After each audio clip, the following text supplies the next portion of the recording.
Pengadilan Agama di luar Jawa Madura dibentuk berdasarkan Peraturan Pemerintah Nomor 45 Tahun 1957 yang membentuk 4 pengadilan agama atau Mahkamah Syariah Provinsi di Sumatera, yaitu Pengadilan Agama atau Mahkamah Syariah Provinsi Kutaraja, Medan, Palembang, dan Bukit Tinggi. Belum sempat beroperasional berdasarkan penetapan Menteri Agama Nomor 32 Tahun 1958, Pengadilan Agama atau Mahkamah Syariah Provinsi Bukit Tinggi dipindah ke Padang, terhitung mulai tanggal 1 Agustus 1958 dan tanggal 1 Agustus tersebut dianggap sebagai hari jadi Pengadilan Tinggi Agama Padang dengan ketua pertama kali dijabat oleh Buya Haji Mansur Datuk Nagaribasa. Selanjutnya, berdasarkan Keputusan Menteri Agama Nomor 6 Tahun 1980 yang mengatur penyatuan nomenklatur Pengadilan Agama dan Pengadilan Tinggi Agama untuk seluruh wilayah NKRI, nomenklatur Pengadilan Agama atau Mahkamah Syariah Provinsi diganti menjadi Pengadilan Tinggi Agama. Dengan demikian, Pengadilan Agama atau Mahkamah Syariah Provinsi Padang resmi diganti menjadi Pengadilan Tinggi Agama Padang dengan yurisdiksi Provinsi Sumatera Barat, Riau, dan Jambi. Berdasarkan Surat Keputusan Menteri Agama Republik Indonesia Nomor 207 Tahun 1986 dibentuk Pengadilan Tinggi Agama Pekanbaru, maka yurisdiksi Pengadilan Tinggi Agama Padang hanya meliputi Provinsi Sumatera Barat dan Provinsi Jambi. Kemudian dengan terbitnya Undang-Undang Nomor 20 Tahun 1992 dibentuk Pengadilan Tinggi Agama Jambi, sehingga sejak saat itu yurisdiksi Pengadilan Tinggi Agama Padang tinggal hanya meliputi wilayah Provinsi Sumatera Barat. Pada awalnya Pengadilan Agama atau Mahkamah Syariah Provinsi Padang beralamat di Padang Baru, tempat Kanwil Kementerian Agama sekarang. Selanjutnya pindah ke Masjid Nurul Iman dan pindah ke Jalan Gajah Mada nomor 53 Nanggalo Padang, yang saat ini menjadi rumah dinas Ketua dan Wakil Ketua Pengadilan Tinggi Agama Padang. Setelah gedung kantor hancur akibat gempa bumi tahun 2009, Pengadilan Tinggi Agama Padang pindah menyewa gedung bekas Bandara Tabing, dan setelah dibangun gedung baru di Jalan Bypass kilometer 24, Pengadilan Tinggi Agama Padang pindah ke kantor baru pada tanggal 24 Oktober tahun 2012.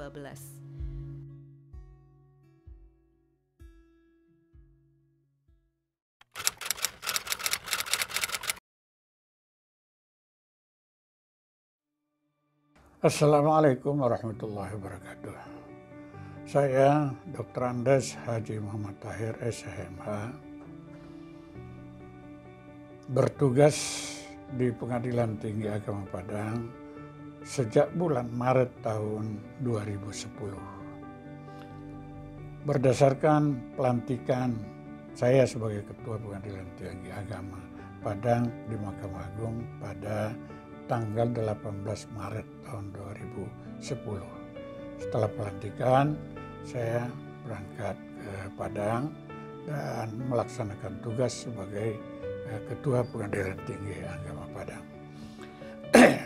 Sesuai dengan sejarahnya, Pengadilan Tinggi Agama Padang merupakan representasi dari Mahkamah Syariah Provinsi Sumatera Barat yang dulu disebut dengan PAMAP, Pengadilan Agama Mahkamah Syariah Provinsi, yang tadinya berdasarkan PP 45 tahun 1957 ya, itu dibentuk 20 pengadilan agama se-Sumatera Tengah yang termasuk Sumatera Barat, Riau, dan Jambi.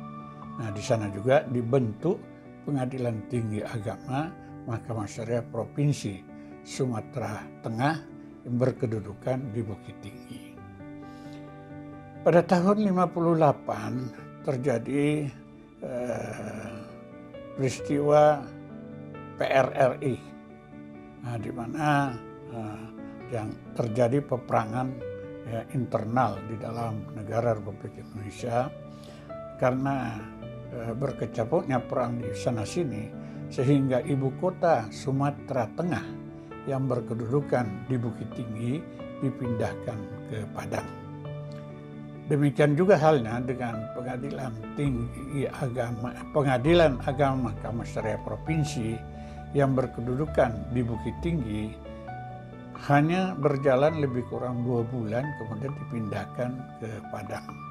Pada waktu itu, menurut informasi dari teman-teman, dia bertempat di sekretariat Masjid Nurul Iman yang di Padang, dan beberapa tahun di situ baru mendapatkan anggaran dari Departemen Agama yang sekarang Kementerian Agama untuk membangun kantor yang bertempat di Jalan Gajah Mada nomor 53 kalau tidak salah.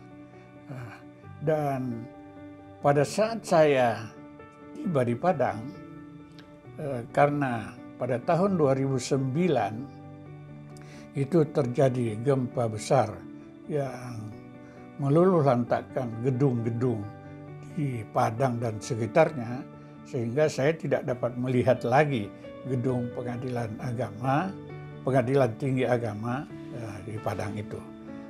Dan pada waktu itu Pengadilan Tinggi Agama Padang menempati gedung bekas terminal Bandar Udara Tabing yang terletak di sebelah utara Padang.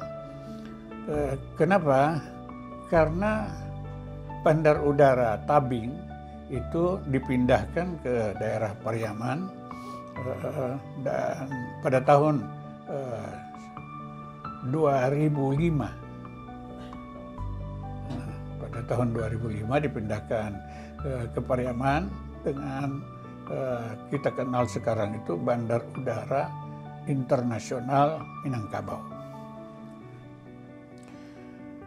Di tempat bekas terminal Bandar Udara Tabing itulah kantor Pengadilan Agama bertempat dengan kondisi yang sangat sederhana sekali, tetapi itu pun sudah dipandang baik ya dibandingkan dengan gedung-gedung lain ya yang banyak yang hancur, sehingga kantor Pengadilan Tinggi Agama yang juga sudah tidak memungkinkan untuk ditempati itu dirobohkan semua, dan tanahnya kita bangun kembali pada tahun 2012 sebagai rumah dinas ketua dan wakil ketua Pengadilan Tinggi Agama Padang. Di kantor yang bertempat di Bandara Tabing itulah kita berkantor. Saya menempati di situ lebih kurang 2 tahun. Pada tahun 2012 kita mendapat anggaran ya dari Mahkamah Agung ya, karena waktu itu sudah menjadi satu atap di bawah Mahkamah Agung. Kalau yang sebelumnya itu di bawah Departemen Agama yang sekarang kita kenal dengan Kementerian Agama, dan mendapatkan anggaran untuk pembangunan kantor baru Pengadilan Tinggi Agama Padang yang bertempat di Jalan Bypass kilometer 21 Padang. Kondisi di Tabing itu sangat sederhana sekali. Yang penting bagi kita dapat melaksanakan tugas pokok dan semua persoalan kita bisa atasi walaupun ya tidak maksimal. Pembangunan kantor Pengadilan Tinggi Agama Padang itu sendiri pada akhir tahun 2012, pada akhir tahun 2012 kita berpindah ke sana. Namun arsip-arsip sebagai akibat dari runtuhnya kantor lama Pengadilan Tinggi Agama Padang itu banyak yang rusak, banyak yang hancur. Kondisi di tempat yang baru juga belum representatif. Kenapa? Ya, pertama, walaupun itu jalan bypass, tetapi angkutan umum untuk dari kota ke tempat itu belum ada. Itu yang pertama. Kedua, air minum dari PDAM, perusahaan daerah air minum, juga belum sampai ke situ. Ketiga, jaringan internet juga belum ada. Nah, kita ya ibarat tinggal di pinggir kota, ya akibatnya begitu. Nah, jadi kesulitan yang kita tempuh itu berjalan lebih kurang 1 sampai 2 tahun. Walaupun kondisinya gedung sudah sesuai dengan prototipe yang ditetapkan oleh Mahkamah Agung, tapi fasilitas itu belum memadai. Sehingga kita banyak kesulitan.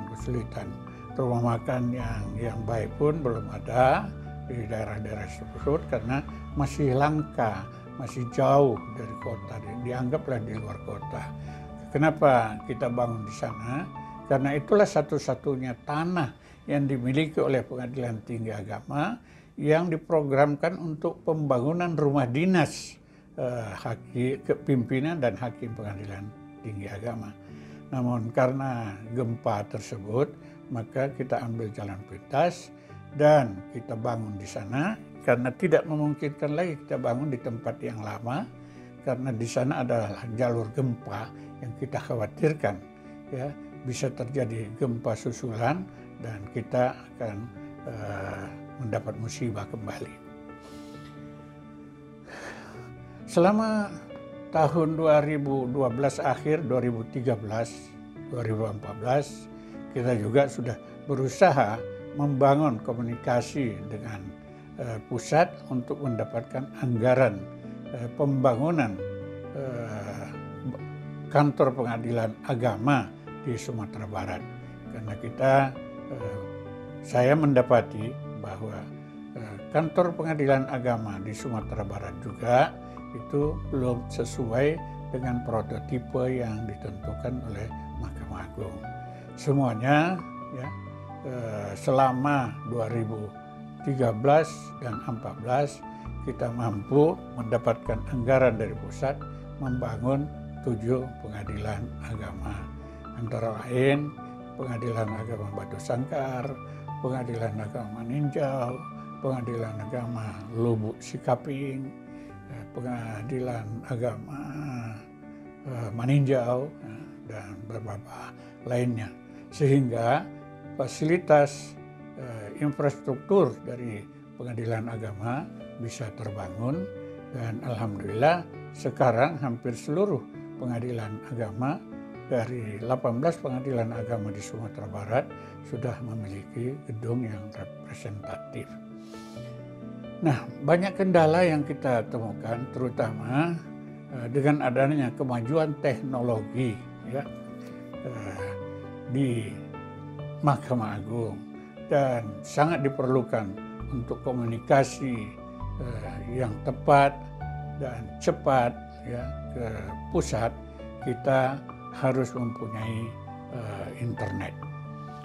Namun kendalanya adalah di sana tidak ada jaringan internet baik Telkom maupun jaringan lainnya, sehingga kita membangun parabola di bekas kantor lama yang di sana sudah dibangun rumah dinas dan dari sana dipancarkan ke kantor Pengadilan Tinggi Agama di bypass dengan jarak hampir 10 km.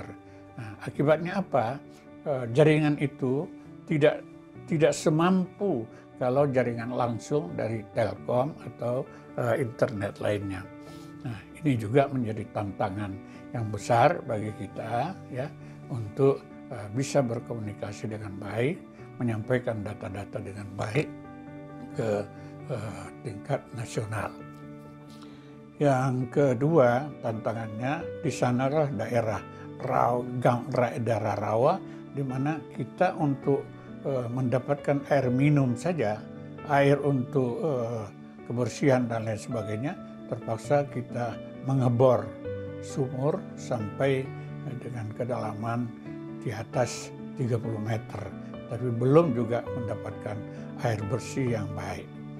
Nah, kemudian transportasi, ya kita bersyukur bahwa dengan adanya tunjangan kinerja dan tunjangan hakim, nah kita sudah bisa dapat mengatasi dengan pengadaan kendaraan pribadi maupun dengan kendaraan dinas yang ada, sehingga kita dapat melaksanakan tugas dengan baik. Nah, sementara hakim-hakim itu banyak dari luar daerah, di mana pada saat itu belum ada ketentuan seperti sekarang bahwa hakim mendapatkan tunjangan perumahan. Nah, dari terpaksa para hakim-hakim mengontrak daerah sekitar kantor tersebut sehingga dapat melaksanakan tugas dengan baik. Nah, inilah beberapa tantangan, tetapi alhamdulillah dengan anggaran yang tersedia yang diberikan oleh negara, dalam hal ini Mahkamah Agung, semua itu bisa kita atasi dengan baik dan juga melaksanakan tugas dengan sebaik-baiknya. Semoga dengan hari ulang tahun milad Pengadilan Tinggi Agama yang ke-65 ini, Pengadilan Tinggi Agama Padang atau yang sekarang disebutkan dengan Pengadilan Tinggi Agama Sumatera Barat semakin sukses melaksanakan tugasnya dan berhasil menjadi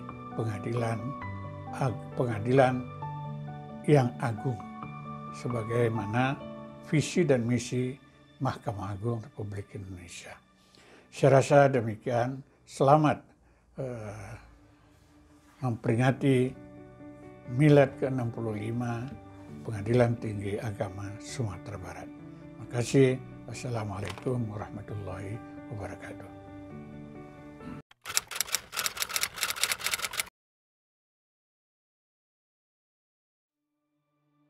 Assalamualaikum warahmatullahi wabarakatuh. Izinkan saya Haji Fahmi R. SAG MHI, Ketua Pengadilan Agama Bukit Tinggi, menyampaikan peradilan agama pada masa kini.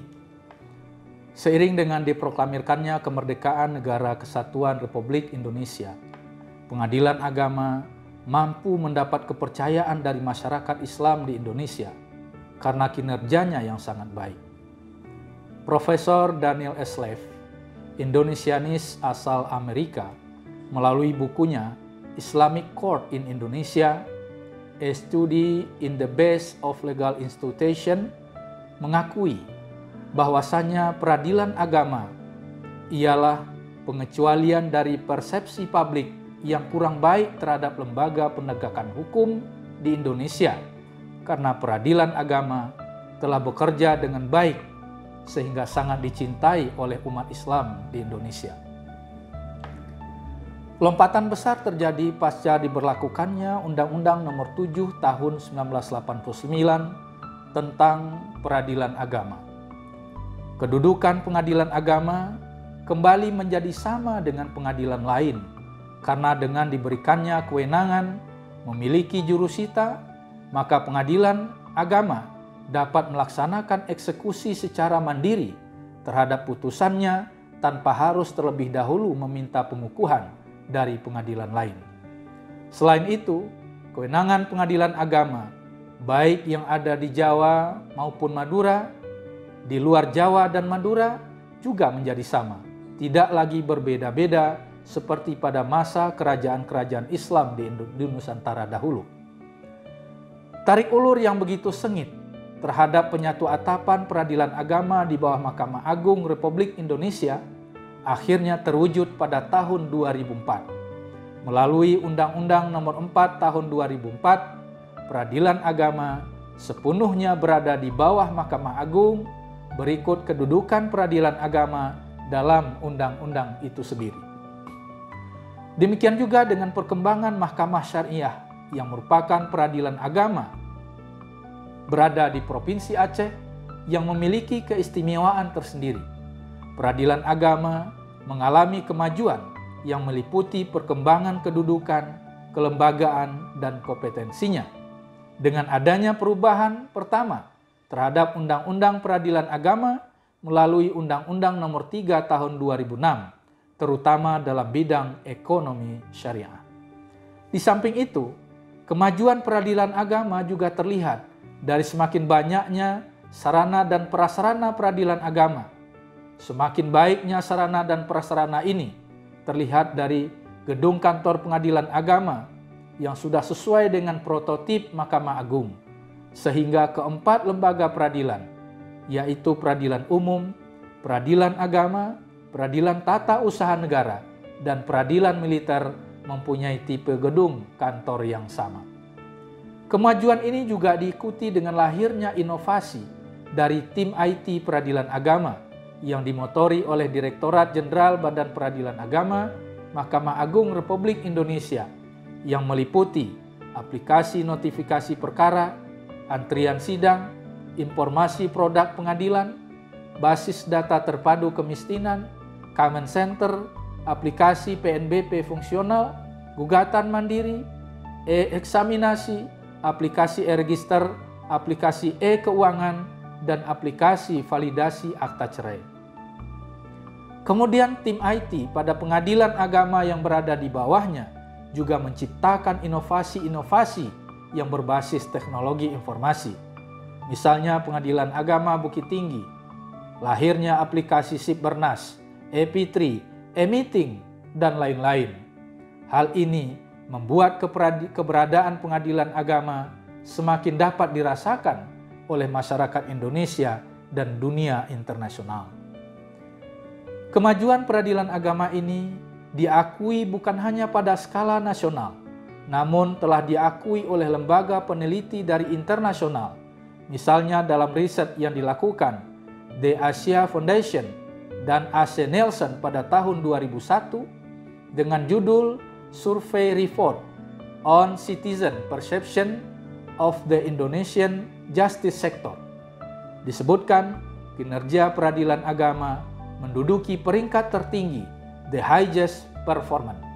Terpercaya, trustworthy, melaksanakan tugas dengan sangat baik, does job well, tepat waktu, timely, sangat membantu, helpful, dan menjadi tempat pertama pada saat menghadapi permasalahan hukum, the first to go with a legal problem.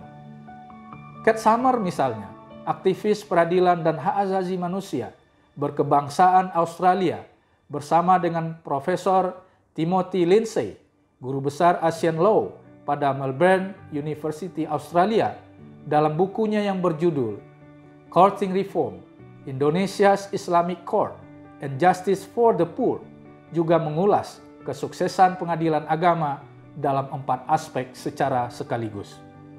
Pertama, pengembangan akses yang lebih baik terhadap pengadilan bagi kaum perempuan. Kedua, peningkatan jumlah layanan prodeo atau pembebasan biaya perkara sehingga memungkinkan masyarakat miskin untuk menyelesaikan permasalahannya. Ketiga, peningkatan jumlah sidang di luar gedung sehingga memungkinkan masyarakat yang lokasinya jauh dari pengadilan dapat mengakses layanan hukum dari pengadilan. Keempat, pengembangan sistem teknologi informasi atau IT yang bertujuan meningkatkan akuntabilitas dan transparansi. Selain itu, kinerja pengadilan agama juga mendapat apresiasi dari United Nations Office on Drug and Crime, lembaga di bawah naungan PBB yang berkantor di Wina, Austria, juga menjadikan keberhasilan pengadilan agama dalam memberikan pelayanan hukum kepada masyarakat pencari keadilan sebagai contoh terbaik atau best practice. Dan atas prakarsa lembaga ini, maka dikukuhkanlah pada Lokakarya di Teheran, Iran pada tanggal 13 Maret 2014 sebagai model pelayanan hukum bagi pengadilan-pengadilan yang ada di dunia. Pemanfaatan IT pada lembaga peradilan, Mahkamah Agung Republik Indonesia telah mengeluarkan Peraturan Mahkamah Agung Nomor 1 Tahun 2019 tentang administrasi perkara dan persidangan di pengadilan secara elektronik, yang telah diubah dengan Peraturan Mahkamah Agung nomor 7 tahun 2022 telah mempermudah justiciabilians untuk mendapatkan layanan dari pengadilan, termasuk pengadilan agama, mulai dari pendaftaran perkara, e-filing, pembayaran panjar biaya perkara, e-payment, pemanggilan pihak berperkara untuk menghadiri persidangan atau e-summon, dan pemeriksaan perkara di persidangan atau e-litigation. Semuanya dilaksanakan secara elektronik. Mahkamah Agung Republik Indonesia juga mengeluarkan Peraturan Mahkamah Agung nomor 3 tahun 2022 tentang mediasi di pengadilan secara elektronik, sehingga para justiciabilians tidak mesti hadir secara langsung ke pengadilan, tetapi dapat dilakukan secara virtual dari jarak jauh. Tidak hanya itu, Mahkamah Agung Republik Indonesia termasuk Pengadilan Agama juga telah bekerja sama dengan PT Pos Indonesia untuk pemanggilan pihak berperkara. Dahulu, pemanggilan dilakukan oleh jurusita Pengadilan Agama, sekarang sudah dipanggil melalui surat tercatat sesuai dengan Peraturan Mahkamah Agung nomor 7 tahun 2022 yang ditindaklanjuti dengan surat keputusan Ketua Mahkamah Agung Republik Indonesia nomor 363/SK/12 tanggal 20 Desember 2022 tentang petunjuk teknis administrasi dan persidangan perkara perdata, perdata agama, dan tata usaha negara di pengadilan secara elektronik. Kemudian, baru-baru ini, Ketua Mahkamah Agung Republik Indonesia kembali menerbitkan Surat Edaran Mahkamah Agung nomor 1 tahun 2023 tentang tata cara panggilan dan pemberitahuan melalui surat tercatat. Dengan melihat besarnya kontribusi yang dilakukan dan penghargaan yang telah diraih, maka sudah sepatutnya keberadaan pengadilan agama didukung oleh seluruh elemen bangsa, sebab pengadilan agama merupakan cagar budaya Nusantara yang turut serta mengharumkan nama bangsa dan negara Indonesia di kancah internasional. Jika kita hubungkan dengan Pengadilan Tinggi Agama Sumatera Barat yang pada waktu ini merayakan milad yang ke-65 tahun 2023, maka Pengadilan Tinggi Agama Sumatera Barat telah banyak meraih dan menorehkan prestasi emas. Di antaranya, Pengadilan Tinggi Agama Sumatera Barat telah mendapatkan predikat wilayah bebas dari korupsi, dan 2 pengadilan di bawahnya, yaitu Pengadilan Agama Solo dan Pengadilan Agama Sawah Lunto yang telah mendapat predikat WBK. Yang insya Allah pada tahun 2023 ini telah diusulkan pula 2 pengadilan agama di bawah Pengadilan Tinggi Agama Sumatera Barat untuk mendapatkan predikat wilayah bebas dari korupsi, yaitu Pengadilan Agama Batu Sangkar dan Pengadilan Agama Padang Panjang. Prestasi emas lain juga telah ditorehkan oleh pengadilan-pengadilan, 18 pengadilan yang ada di bawah Pengadilan Tinggi Agama Sumatera Barat. Di antaranya, Pengadilan Agama Bukit Tinggi baru-baru ini telah mendapat penghargaan dari Direktorat Jenderal Badan Peradilan Agama Mahkamah Agung Republik Indonesia sebagai peringkat 1 nasional dalam penilaian rapor triwulan untuk kategori kelas 1B. Kemudian Pengadilan Agama Talu, 2 prestasi ditorehkan, yaitu Pengadilan Agama terbanyak dalam penerimaan perkara ICOT oleh pengguna lainnya untuk kategori kelas 2. Dan pelaksanaan eksekusi terbaik untuk kelas 2 diraih oleh Pengadilan Agama Talu. Dan yang terakhir, Pengadilan Agama Solo juga baru-baru ini mendapatkan penghargaan dari Direktorat Jenderal Badan Peradilan Agama Mahkamah Agung Republik Indonesia sebagai Pengadilan Agama kelas 2 terbaik 1 nasional dalam penilaian rapor triwulan. Mudah-mudahan dengan peringatan milad ke-65 Pengadilan Tinggi Agama Sumatera Barat semakin hari semakin baik dan semakin maju. Demikian, terima kasih. Wassalamualaikum warahmatullahi wabarakatuh.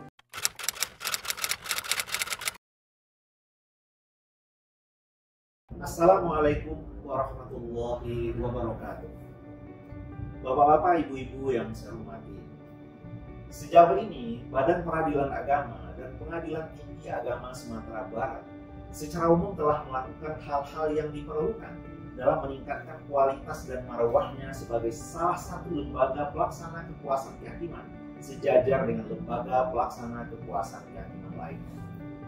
Berbagai inovasi baik berbasis manual maupun digital serta kolaborasi dengan para stakeholder lain yang terkait telah diinisiasi dan diimplementasikan pula dengan baik sehingga memperoleh berbagai penghargaan baik dari dalam maupun dari luar negeri. Ke depan, tentu tuntutan publik terhadap haknya mendapatkan layanan core bisnis pengadilan semakin tinggi. Oleh karenanya, Badan Peradilan Agama dan Pengadilan Tinggi Agama Sumatera Barat harus menyongsong era baru, yaitu birokrasi berkelas dunia, di mana karakteristiknya adalah pertama adalah modern, yaitu selalu berupaya menjalankan konsepsi terbaru dan mutakhir. Yang kedua adalah accessibility. Pelayanan core bisnis pengadilan agama itu harus mudah diakses oleh publik. Yang ketiga adalah service excellence, yaitu memberikan pelayanan terbaik untuk memenuhi ekspektasi dari para justisiabel. Yang keempat, transparansi, yaitu informasi-informasi publiknya itu harus bersifat terbuka. Yang kelima adalah accountable, penyelenggaraan fungsi peradilan harus dapat dipertanggungjawabkan, di mana pelayanan hukumnya harus cepat, sederhana, dan berbiaya ringan, dan dalam waktu bersamaan. Putusannya mesti berkeadilan, berkemanfaatan, dan berkepastian, serta tidak ada praktik korupsi, gratifikasi, maupun pungli. Yang keenam adalah quality, yaitu mutu pelayanannya harus berintegritas tinggi dan berkualitas tinggi. Yang ketujuh, harus ada public trust, yaitu menimbulkan kepercayaan publik yang tinggi di tengah-tengah masyarakat mencari keadilan. Bapak-bapak, ibu-ibu yang saya hormati, untuk itu Mahkamah Agung, Badan Peradilan Agama, dan Pengadilan Tinggi Agama Sumatera Barat harus menyiapkan seluruh sumber daya semakin baik lagi. Untuk melihatnya lebih komprehensif, kita bagi dari perspektif manajerial berikut. Yang pertama adalah dari aspek atau sumber daya manusia. Di antara yang perlu disiapkan adalah satu, integritas seluruh aparatur harus tinggi, tidak pernah memikirkan bagaimana mendapatkan penghasilan selain dari penghasilan yang legal. Dua, profesionalitas seluruh aparatur juga harus tinggi, menguasai seluruh seluk-beluk dan pengetahuan di sekitar tupoksi beserta skill melaksanakannya, seperti menguasai operasional teknologi informasi. Ketiga, tersedianya tenaga IT yang berkualitas tinggi. Yang keempat, jumlah aparatur harus proporsional dengan beban tugas yang diembankan. Yang kelima, menguasai bahasa asing sebagai sumber informasi dan sarana komunikasi, minimal bahasa Arab dan bahasa Inggris. Yang kedua, dari aspek money atau anggaran. Di antara yang perlu disiapkan adalah satu, anggaran yang disediakan oleh negara, baik dalam konsepsi DIPA 01 maupun DIPA 04, harus cukup untuk menopang pelaksanaan tugas pokok dan fungsi berskala modern dan birokrasi berkelas dunia. Yang kedua, anggaran untuk Mahkamah Agung itu harus ditetapkan prosentasenya dari APBN dan tertuang secara eksplisit di dalam konstitusi, misalnya 1% dari jumlah APBN, agar lembaga yudikatif terjamin kemandiriannya tidak saja secara personal tetapi juga secara institusional. Yang ketiga, dari aspek material atau sarana prasarana. Di antara yang perlu disiapkan adalah satu, seluruh sarana prasarana baik gedung maupun mobiler harus representatif. Kedua, demikian juga sarana prasarana sekaitan dengan penyediaan teknologi informasi juga harus tersedia dan representatif. Yang ketiga, nomor induk kependudukan seluruh warga negara memiliki nomor induk tunggal nasional yang lebih lengkap. Selain nama, alamat, nomor telepon, juga memuat tentang alamat email, jumlah penghasilan bulanan, nomor rekening, jumlah tabungan, jumlah harta, baik bergerak tidak bergerak, sehingga pemanggilan para pihak tersebut sudah menuju sistem elektronik full, bukan lagi melalui sistem surat tercatat. Bahkan konsepsi tersebut akan mempermudah menghitung kewajiban suami terhadap hak-hak istri dan anak pasca perceraian, serta memudahkan pula penghitungan harta bersama dan harta warisan. 4. Ada upaya sungguh-sungguh dalam meningkatkan kompetensi absolut pengadilan agama yang secara objektif mestinya termasuk kewenangan pengadilan agama, seperti kepailitan syariah dan sengketa pesako tinggi di ranah minang. Yang keempat, metode atau sistem kerja. Di antara yang perlu diperhatikan adalah 1. Perlu sekali ketersediaan hukum acara peradilan agama yang lebih komprehensif. 2. Dipandang mendesak pula melakukan revisi terhadap hukum material pengadilan agama, seperti Instruksi Presiden Nomor 1 Tahun 1951 tentang kompilasi hukum Islam dan Peraturan Mahkamah Agung Republik Indonesia Nomor 2 Tahun 2008 tentang kompilasi hukum ekonomi syariah. Karena sebagian norma di dalamnya sudah out of date, maka sesuai dengan konsepsi Ibnu Muqaffa tentang Taqnimul Ahkam, harus ada revisi jika norma dalam kodam tersebut sudah tidak relevan lagi. 3. Perlu sekali membangun sistem kerja berbasis elektronik atau SPBE melalui inovasi-inovasi digital dan inovasi-inovasi manual yang tepat guna sehingga dapat mempermudah, mempercepat, memperdekat masyarakat mencari keadilan dalam mendapatkan layanan pengadilan agama. 4. Melaksanakan konsepsi transparansi, akuntabilitas, dan aksesibilitas dalam pemberian layanan dengan mengoptimalkan penggunaan teknologi informasi. Yang kelima, perlu sekali melakukan kolaborasi dengan stakeholder lain yang terkait. Tidak hanya sekaitan dengan pemberian layanan bisnis penerimaan, pemeriksaan, dan menjatuhkan putusan, namun juga bisnis penyelesaian putusan atau eksekusi. Konsepsi interkoneksi sistem yang disampaikan Yang Mulia Duaka Agama, Profesor Dr. Haji Amran Suwadi SH MHMM, sekaitan dengan pelaksanaan bisnis PA secara umum sangat membutuhkan MOU dengan instansi-instansi lain tersebut. Dalam konteks pelaksanaan putusan, terutama pelaksanaan amar putusan pembayaran sejumlah uang, ke depan dibutuhkan satu badan ekstra yudisial bersifat khusus yang ditugaskan oleh negara untuk melaksanakan isi putusan tersebut. Dalam badan tersebut ada representasi seluruh elemen yang mempunyai akses ke seluruh bagian terkait dalam pelaksanaan eksekusi tersebut. Misalnya kepolisian, TNI, PPATK, auditor, BPN, Samsat, dan lain-lain. Khusus mengenai pembayaran sejumlah uang sekaitan dengan hak-hak perempuan dan anak. Apabila seluruh layanan pemerintah sudah berbasis elektronik dan terintegrasi dalam pelayanan terpadu, maka kemungkinan amar putusan pengadilan agama tersebut terkoneksi dengan semua pelayanan pemerintah, sehingga seorang ayah yang belum membayar nafkah anaknya di bulan tersebut misalnya akan diingatkan secara elektronik ketika ia sedang meminta suatu layanan pada instansi pemerintah terkait, sehingga layanan tersebut tidak boleh diberikan sebelum ia menunaikan isi putusan tersebut, sebagaimana telah dipraktikkan di negara-negara yang sudah maju layanan peradilannya. Bapak Ibu yang saya hormati, dalam rangka melaksanakan strategi untuk meraih standar birokrasi berkelas dunia di atas, maka secara khusus seluruh stakeholder dan insan peradilan perlu berjuang merumuskan planning dan organizing yang kokoh dalam upaya mewujudkan hal-hal tersebut.